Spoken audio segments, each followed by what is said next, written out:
अनामिका समकालीन हिंदी कविता में अपनी एक अलग पहचान रखने वाली कवयित्री अनामिका का जन्म 17 अगस्त 1961 ईशून्य में मुजफ्फरपुर बिहार में हुआ। उनके पिता श्यामनंदन किशोर हिंदी के गीतकार और बिहार विश्वविद्यालय मुजफ्फरपुर में हिंदी विभाग के अध्यक्ष थे। अनामिका ने दिल्ली विश्वविद्यालय से अंग्रेजी में M0A0 किया और वहीं से PH0D0 की उपाधि पाई। संप्रति वे सत्यवती कॉलेज दिल्ली विश्वविद्यालय के अंग्रेजी विभाग में प्राध्यापिका हैं। अनामिका कविता और गद्य लेखन में एक साथ सक्रिय हैं। वे हिंदी और अंग्रेजी दोनों में लिखती हैं। उनकी रचनाएं हैं काव्य संकलन, गलत पते की चिट्ठी, बीजाक्षर, अनुष्टुप आदि। आलोचना, पोस्ट एलियट पोएट्री, स्त्रीत्व का मानचित्र आदि। संपादन, कहती हैं औरतें, काव्य संकलन। अनामिका को राष्ट्रभाषा परिषद पुरस्कार, भारत भूषण अग्रवाल पुरस्कार, गिरिजा कुमार माथुर पुरस्कार, ऋतुराज साहित्यकार सम्मान आदि प्राप्त हो चुके हैं।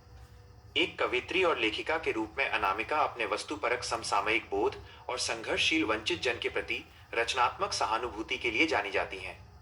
स्त्री विमर्श में सार्थक हस्तक्षेप करने वाली अनामिका अपनी टिप्पणियों के लिए भी उल्लेखनीय हैं। प्रस्तुत कविता समसामयिक कवियों की चुनी गई कविताओं की चर्चित श्रृंखला कवि ने कहा से यहाँ ली गई है। प्रस्तुत कविता में बच्चों के अक्षर ज्ञान की प्रारंभिक शिक्षण प्रक्रिया के कौतुकपूर्ण वर्णन चित्रण द्वारा कवयित्री गंभीर आशय व्यक्त कर देती हैं। कविता अक्षर ज्ञान।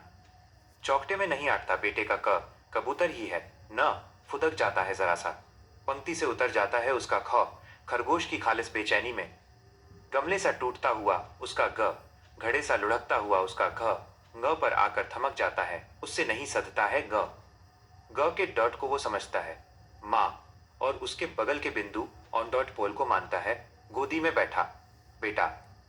माँ बेटे सदते नहीं उससे और उन्हें लिख लेने की अनवरत कोशिश में उसके आ जाते हैं आंसू।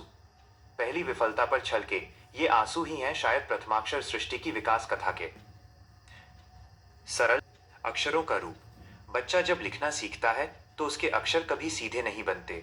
उसका क चौखट लाइन में नहीं आता क्योंकि वह कबूतर की तरह फुदक जाता है। उसका ख बेचैन खरगोश की तरह पंक्ति से नीचे उतर जाता है। उसका ग गमले की तरह टूटा हुआ और घ लुढ़कते घड़े जैसा दिखता है। ग की कल्पना, जब वो ग लिखने की कोशिश करता है तो वो अटक जाता है। वो ग के ड वाले हिस्से को अपनी माँ समझता है और उसके बगल में लगे बिंदु ऑन डॉट को माँ की गोदी में बैठा बेटा मानता है।